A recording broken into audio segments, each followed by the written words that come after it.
vaccine for it, but you have to treat it early enough, and if you don't treat it within so many days, you can get long-term effects from it.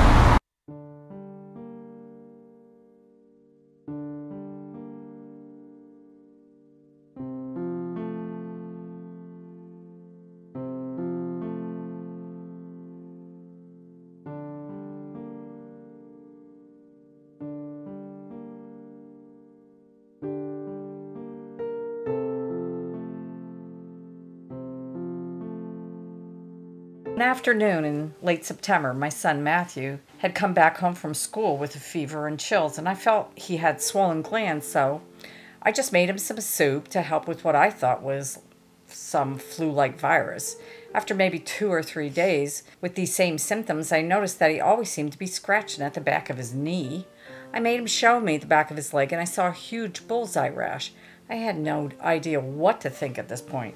I immediately took him to the doctor, not knowing what to make of these flu symptoms and a strange rash. Without much hesitancy, the doctor diagnosed Matthew with Lyme disease. I had never even really known what it was, only that it had something to do with ticks.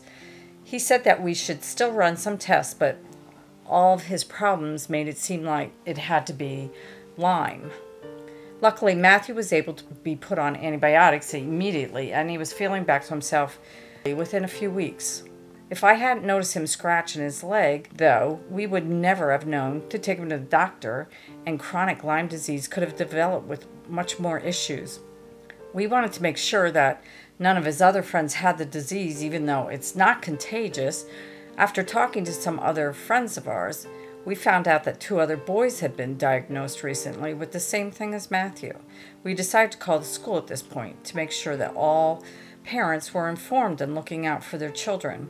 It wasn't until a little later in the year, when 5 other kids in the elementary school had been diagnosed with Lyme disease, that the school took some action, though. They began to think that it had to be from something that they all were exposed to, and noticed at recess was the something they all had in common.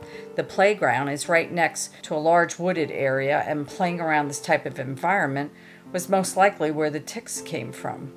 At a PTA meeting, we all began to discuss the possibility of the school having some policies that would help prevent this from happening anymore.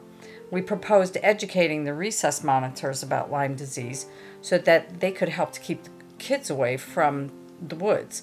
We also wanted to have a dress code for recess, including long pants, long sleeve shirts, and closed shoes to limit the area that was exposed to ticks. We spoke with our doctor to get the most important information distributed to families in the district to help increase awareness so parents could start checking their children and even pets regularly.